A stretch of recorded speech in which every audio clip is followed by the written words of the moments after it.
how cities are laid out, most of a city is either in the realm of the affluence of residential areas, or certain affluence residential areas. The rest of it you get put in your cell, which is called project or poor place. And then the rest of that is business associations parceling up the land for only sort of economic-based activity. Furthermore, this extends to, say, environmental racism, where a power plant is supporting like a core community, other industries.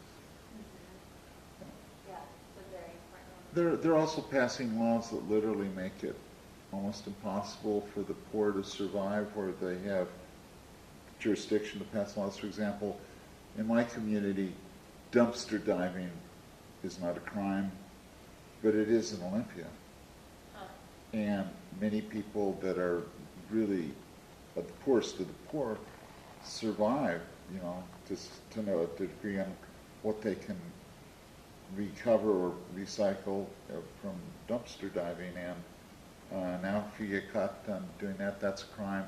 I hear people having the police called on them, like I listen to the police kind of like car 54, homeless woman defecating behind a dumpster, you know. Well, if you get caught for that, you may have to register as a sex offender. So, you know, that's a whole nother layer of control.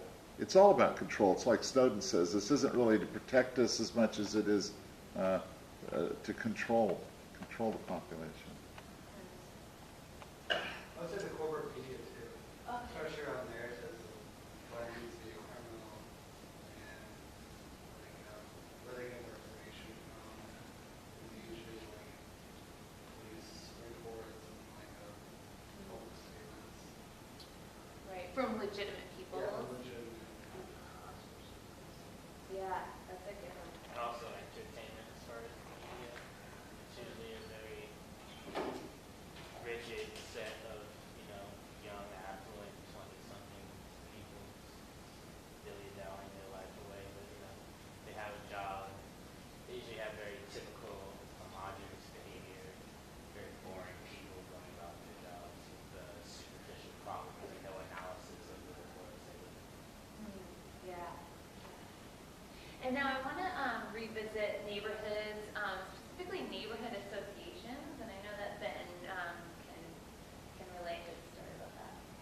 Yeah, when I was writing this play, I was living in a neighborhood called Wineland Park in Columbus, Ohio, which is near the university. It was going through a lot of development. And so me and my housemates got involved in pushing back against that. We did a lot of different things, some of which I shouldn't talk about publicly, and others of which involved just going to the civic association meetings and voicing opinions against things and stuff like that, and just learning how it all works. We found out they were one of the most successful programs of the Wineland Park Civic Association was called Eliminate Elements. And how this works is if the cops get a tip that somebody is dealing drugs or involved in some other kind of illicit activity, instead of staking out the corner or trying to bust that person, they will just contact their landlord or the property manager and have them evicted from the house. So there you have landlords doing the work of the police with no judicial protections or due process or anything that's supposed to be enshrined in our Constitution.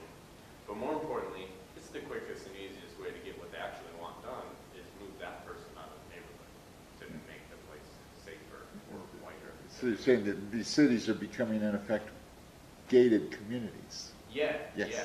There's, I mean, and that's not just that neighborhood. Everywhere I've gone on this tour, every tour I've been on, almost every city I've been to, there is some kind of gentrification, urban development, all these projects going on about revitalization and all the rest of that shit. And the flip side of that is always the suburbanization of property, moving marginalized populations geographically to the margins, which is reshaping American cities. It's putting people out where they're more easily controlled and they're less threatening. And it's making American cities more like Sao Paulo or New Delhi, the cities in these developing supposed countries. Yeah, locally somewhat or lazier, or Okay. immediate example. So, and I want to kind of take this analysis a little bit further and look at it on a global scale. How does all the stuff we've been talking about relate on that level?